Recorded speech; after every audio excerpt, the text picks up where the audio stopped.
Hello and welcome back to this Downful Idealistic Crusade. This will be a brief video going over what I picked up in the annual Indicator site sale, which they usually run twice a year. And then, of course, you have to wait here in the US to get your items from their quite, and I think, legendary, I guess, among home video enthusiasts. They're quite fast and fantastic shipping options, even though it is a little bit pricey if you don't hit that free shipping threshold. Now, again, the Indicator sales are usually twice a year, and it's the best time to stock up on titles, especially for those of us who are here in the US, and most of their releases are UK exclusive. You can usually stack up various discounts, and they have even different sales running, particularly usually on standard editions. But to get free shipping, you have to hit that 250-pound threshold, which usually you're not going to hit unless you're loading up your cart extensively. So I just picked up a few items this time, especially since, like most everyone, I'm always having to budget out my purchases and stretch my dollar as much as possible. But there were several limited editions marked down in the sale and several titles that were going on low stock. So the sales are usually a time where titles will sell out. An Indicator very nicely will post live updates, usually on their Twitter feed. So they will actually give you notice if titles are running low and how many copies they have left. And then they'll update throughout the sale and let you know when titles actually do sell out of the box sets or limited editions. So to just go over these briefly, I did pick up the limited edition of Night Has a Thousand Eyes, which I've been super excited to check out ever since it was announced. This is from a newer 2K scan. It's the brand new Universal Master, original poster artwork. It is loaded with supplements, so this is basically the much spiffier version of what we got here in the US as the Kino Lorber release. So I did wait so I could actually pick up the Indicator version, and so this has been one of their newer releases I've been really excited to check out, especially for the new supplements package. Being the limited edition, we have beautiful reversible art and the, as standard, fantastic Indicator book, which is so substantial that it really is a book rather than a booklet. I also had to pick up the limited edition of The Day of the Dolphin. This is one of the limited editions from a 4K scan that was actually mixed in the sale-priced standard releases. So on the Indicator sales, you actually have to go through all of the titles on sale because they will include some of their limited editions in the standard edition pricing level. So just because you see a bunch of cheaper releases in terms of the ones marked down the most, if you actually pay attention, you'll notice that they do include some of their limited editions.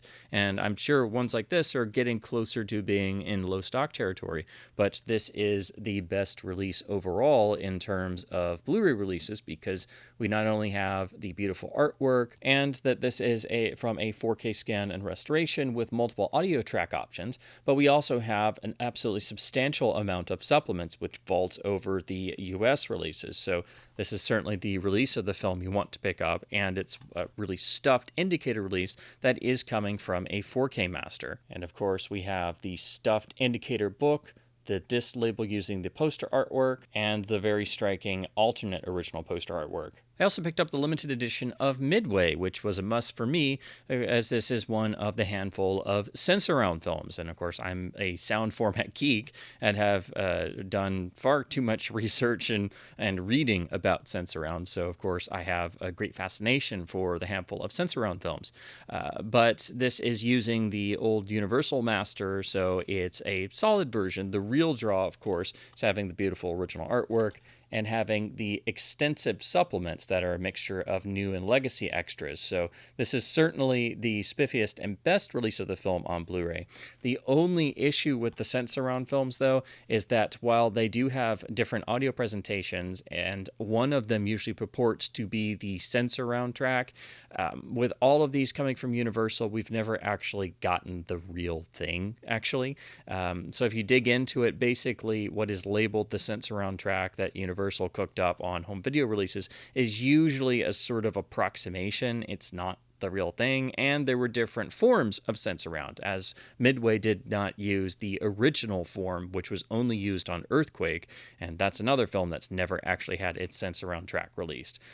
Although you can get the old pan and scan Laserdisc that actually has the control tones present. So technically, if you had a Sensurround decoder and you put that with the pan and scan Laserdisc of Earthquake, you could theoretically actually get that original Sensurround iteration using those control tones.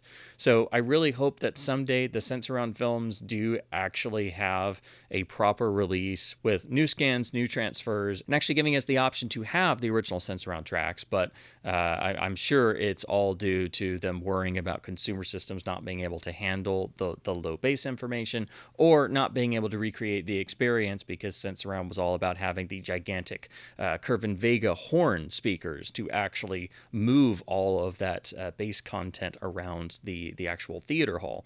But if you've never gotten into sound formats, Sensurround is a perfect place to start, because it's a fascinating development process which actually helped to inform a lot of what we take for granted in modern surround sound mixing, even starting with the 5.1 era in digital sound.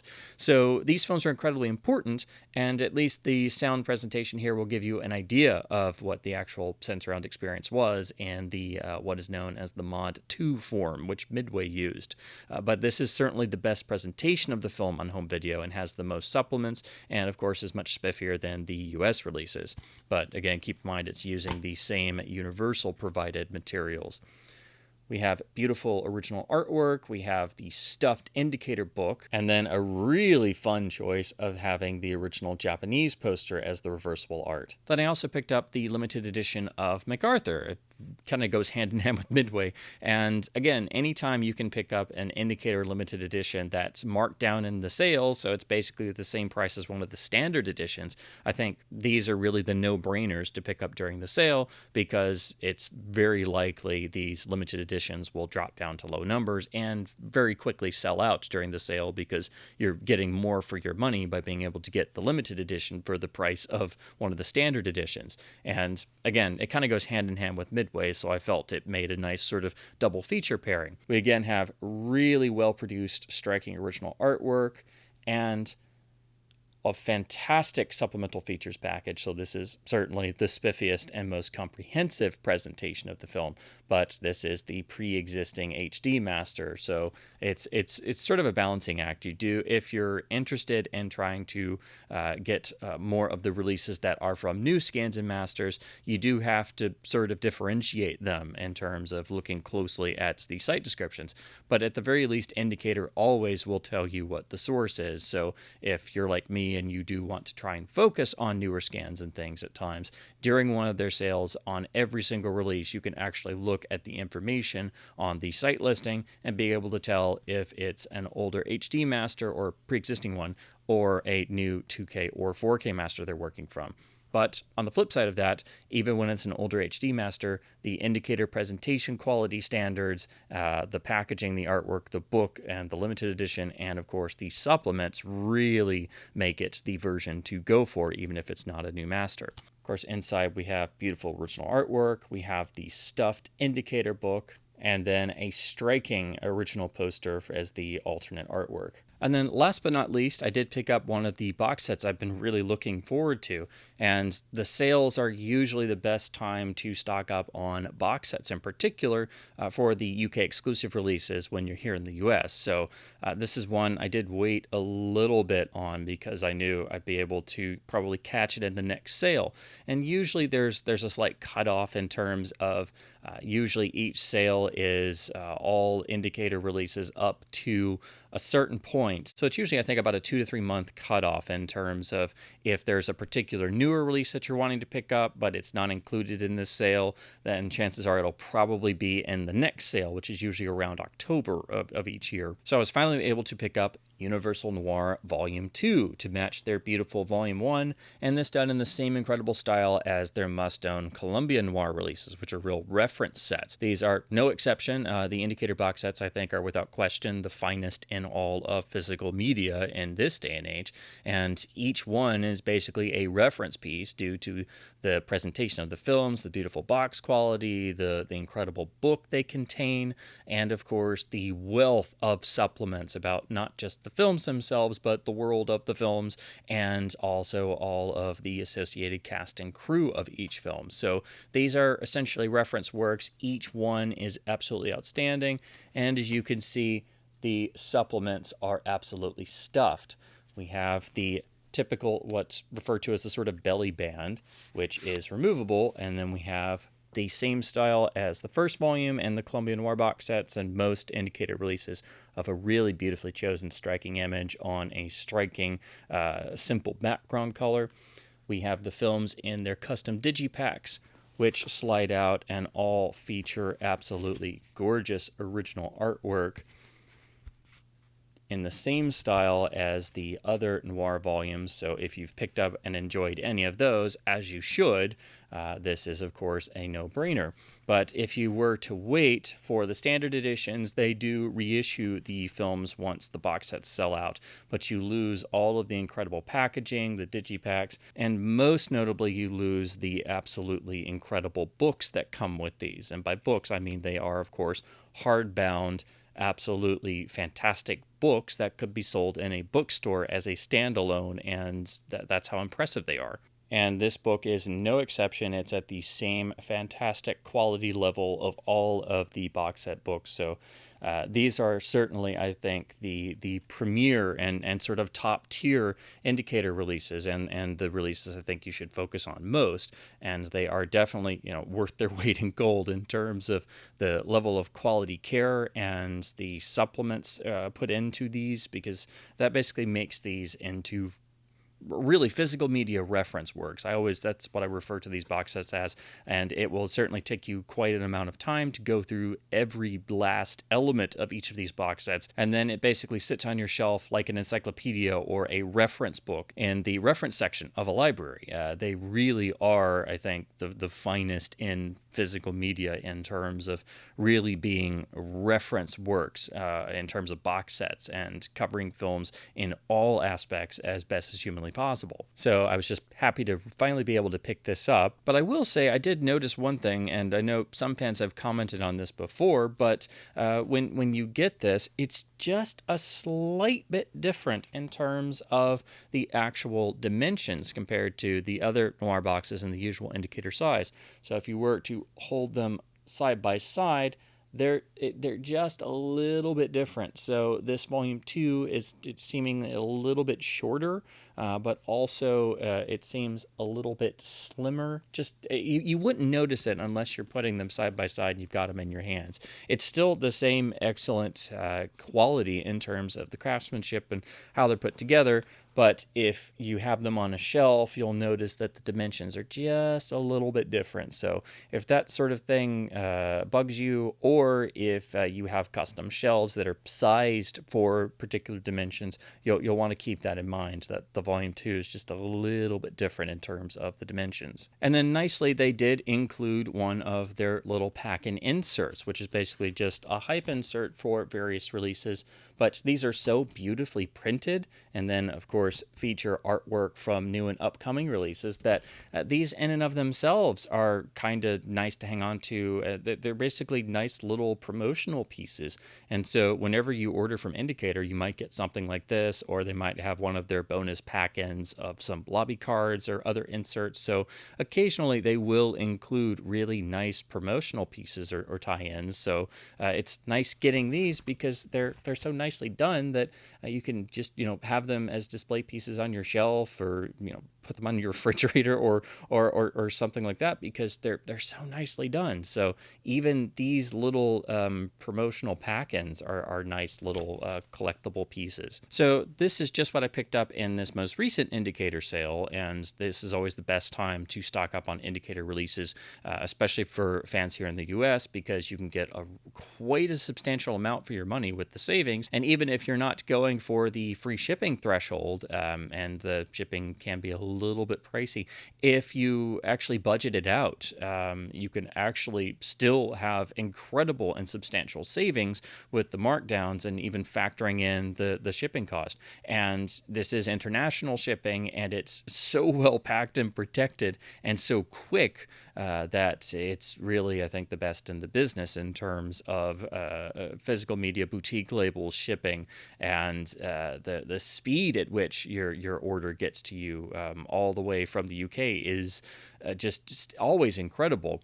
There is usually a little bit of a backlog when they have one of their sales because so many people are ordering at the same time, and they'll, always include a message saying, please, bear with us. It may take a little bit longer, but even that is just a tiny amount of time usually. So it might take them a few extra business days to maybe a week or so. But even that, because you're still doing international shipping, it's still going to get to you extraordinarily quickly. So this is definitely when you want to stock up on releases, and there should be another indicator sale sometime around October because they follow usually this 2 sale a year plan. So definitely always check out Powerhouse Films' actual website to order from Indicator directly. And of course, you can also order their US releases as well, because now they have a US arm and also do sometimes specifically USA releases. Now, with these being UK releases, they are almost always region B locked, so you do have to have a region-free Blu-ray player to play them. But Indicator does always tell you if it's locked or not, and that's only due to the rights holders' requests. They do still make region-free discs where possible, but do keep that in mind if you're ordering titles from them and you don't have region-free capability. But it's actually quite easy nowadays to get a good region-free player, whether you get one from 220 Electronics or another supplier, or if you've got even UHD players sometimes have workarounds. So it's not a difficult thing to do in this day and age, and it's also not as expensive as it used to be, because you can usually get a good region-free player specifically for somewhere around $100 or less, depending on if you catch it on sale and stuff. So it's actually quite easy in 2024, but you do have to do some digging around and make sure you've got a good region-free setup. But the Indicator's definitely the label that makes you want to do that. It was Indicator and Arrow that made me finally make that jump, along with Eureka, to being region-free in terms of Blu-ray releases a number of years ago. So as always, I hope my babblings about physical media releases has been at least somewhat fun and informative. If you picked up anything in the most recent Indicator sale, I'd love to hear your thoughts in the comments below. It's definitely the time to stock up on Indicator titles if and where your wallet will allow. Usually the trouble is one of their sales comes around when everybody else has been having sales, so you do have to kind of pick and choose between sales, which is the sort of curse of being a cinephile and physical media collector. It's how far can you make your dollar go, and how can you possibly keep up with each new release and afford everything, and then find the time to watch everything. And especially if you review titles, it's then where do you find time to actually make reviews. But I'm always happy to support Indicator because I do think they are leading the charge really in terms of boutique labels and physical media releases, and do the absolute best work in not only presenting films as best as possible with the resources they have and the masters they have access to, but in giving quality care to each and every film and each title that they release, and also trying to have a spotlight focus on more obscure and overlooked titles. But each title they do their absolute best in terms of producing supplements, carrying over legacy supplements, trying to give people the most complete picture of a film and its production, and then also trying to respect it as best as possible with having the utmost in technical quality presentation standards in terms of disc manufacturing, artwork, packaging, printed materials and supplements and books, but also disc encoding and having maxed out bit rates and lossless audio. So as always, please do keep supporting both studio and boutique labels by buying films on disc in order to keep both physical media and film culture alive. And as always, thank you ever so much for watching.